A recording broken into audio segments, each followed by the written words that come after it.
Good morning mga boss amo. Andito tayo sa Motor Trade Yamaha sa Pampalay branch. I-review po natin yung kanilang Aerox S 2021. So huwag na po natin pahabain to at pasok na po tayo dun sa loob. Let's go!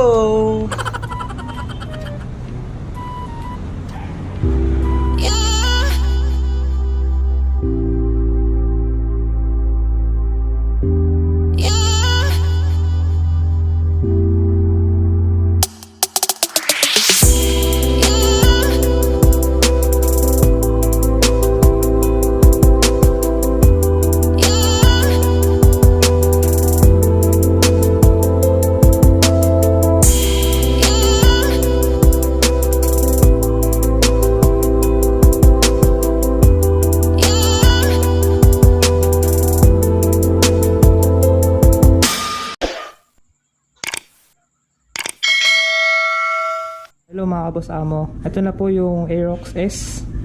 Yan, 2021. Isa rin po to sa mga bestseller po nila dito. Bigyan ko lang po kayo ng mga review about dito sa motor na to. Sa harap po mapapansin nyo, wala pa po yung kanyang visor, pero meron yan dito. Then dito po banda, headlight po niya is LED.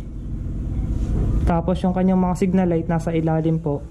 Yan, bulb type rin po yung kanyang signal light. Kanyang fender matte blue. Yan. So ang kulay po niya matte blue na may orange po siya. Tapos may Aerox po dito na nakalagay. So ito rin po yung park light niya sa harap. Then naka ABS na po yung kanyang braking system. So goods na rin po to. Magandang features para sa isang motor. So meron siyang 110/80 by 14 sa kanyang gulong sa harapan. Lever niya makikita nyo po, alloy po. Hand grip naman niya, stock pa rin. Papansin nyo, full digital na po yung kanyang panel gauge. Then may logo ni Yamaha dito. Sa mga switch naman, check natin. Dito yung low beam and high beam, yung kanyang signal light. Tapos busina nandito rin po. Sa right side naman po, yung kanyang idling stop button. Tapos push button po.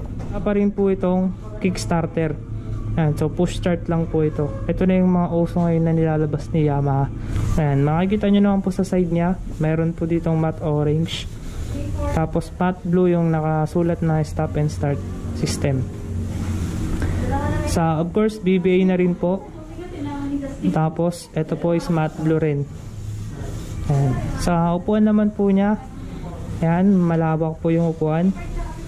So comfort kayo dito. Airbox, ito po makikita nyo yung kanyang crankcase. May Yamaha po na nakalagay dito. Sa suspension naman po sa likodan, ganun pa rin po, dalawa pa rin po yan, stock shock. And tapos sa gulong naman po sa likuran, ang size na ito 140/70 by 14. And so malapad na rin po yung gulong nyo sa likuran, kaya okay lang kahit di na kayo magpalit.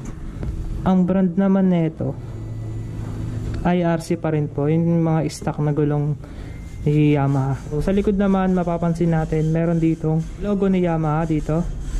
Then kanyang tail light LED. Ayan, goods na goods. Tapos sa mga signal light naman po niya is ordinary. Ayan. So malapad na rin po yung kanyang rear fender. Sa muffler naman po, sporty looks pa rin yung kanyang muffler, black. Tapos of course may swing arm na rin to. Yung brake sa likod naman po is naka mechanical drum brake pa rin po yung likod nya. Ayan. Tapos dito yung kanyang pag magpapalit po tayo ng gear oil, ito yung gear oil cap. Meron na rin po siyang power socket. Ipupush lang natin to. Ayan, bubuksan na. Tapos makikita nyo sa loob yung socket, ayan, yung power outlet in. Tapos pag sasarado nyo, ganyan lang, push nyo lang ulit. Then of course, isa sa mga magagandang features ni Aerox S 2021 is yung smart key system. Ayan, parang washing machine lang. Pagbukas natin, kailangan lang natin yung remote. Andito rin po yung button para sa fuel. Ayan, fuel, tapos ito bubukas na. Dito yung lagay ng gas kung sakali magpapagas tayo. Yan. Tapos para sa seat naman, dito rin push lang natin yan. Yan. So ito yung kanyang U-box. Kung mapapansin nyo po, napakalalim po ng U-box niya at napakalaki po. Yan. Dito yung mga ano niya, gamit. So ito kasi mga boss, i-release na to bukas. Kaya pinayagan lang tayo na ma-review saglit. Yan. Ang laki po ng U-box compartment niya. Wala po itong grab bar, no, sa mga nagtatanong.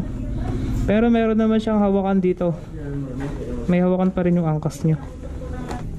Sakyan natin siya. Ang height ko is 5'7". Tapos pag sumakay ako dito sa Aerox S na to, yan, abot ko naman, ganyan pa ako. Pero medyo mataas siya, no. Yung handling niya is yan, relax na relax. Malapad kasi yung upuan niya. Tapos yung footboard niya, yun, kasyang-kasya yung pa ako. Kung malaki yung pa ako, ha, pero saktong-sakto lang, diba? Alright mga kaboss amo, ito yun po yung mga features na meron si Aerox S. Ayan. Stop and start system, BBA na rin po. Tapos smart key system. At sa engine naman, liquid cooled na po ito, 4-stroke SOHC. Yan. Yan po yung looks nya. Ang ganda po na ito. Blue core na rin po yung engine.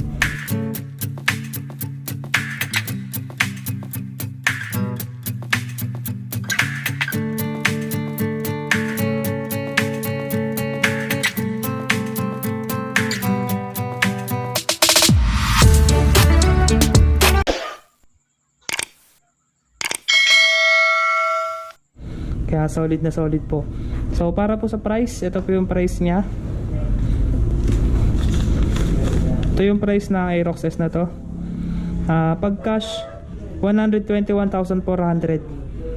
Yan. Kung mag-installment naman kayo, pwede rin po mga boss.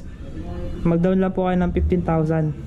Sa 3 years, 5,440. Sa 2 years naman, 6,963. Sa 1 year naman, 11,532.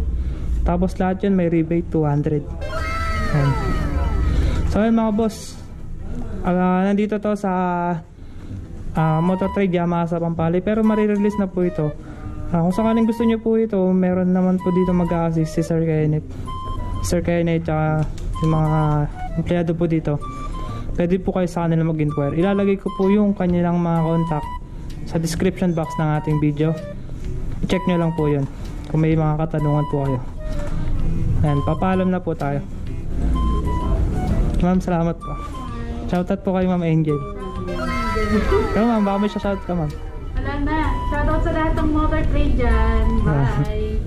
Hi ma'am. Bye-bye. Thank you po.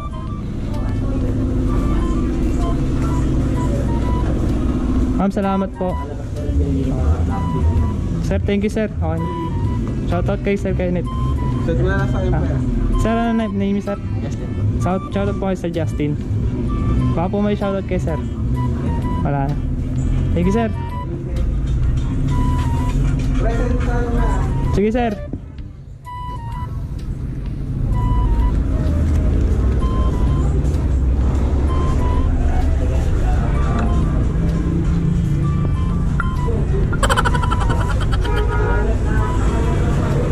Okay mga boss, ayun lang ang vlog natin para sa araw na to. Para sa gusto pumunta dito, ito po yung location nila. Tapat po ng Rusi, tapos meron ditong premium bike sa gilid. Tapos na yan, nasa highway lang po siya. Tapos ang address po, yan po, area C, Barangay San Martin, San Jose del Monte, Bulacan. Dealer po, Motor Trade. And dito lang po kayo mag-inquire. So that's all mga boss. Peace.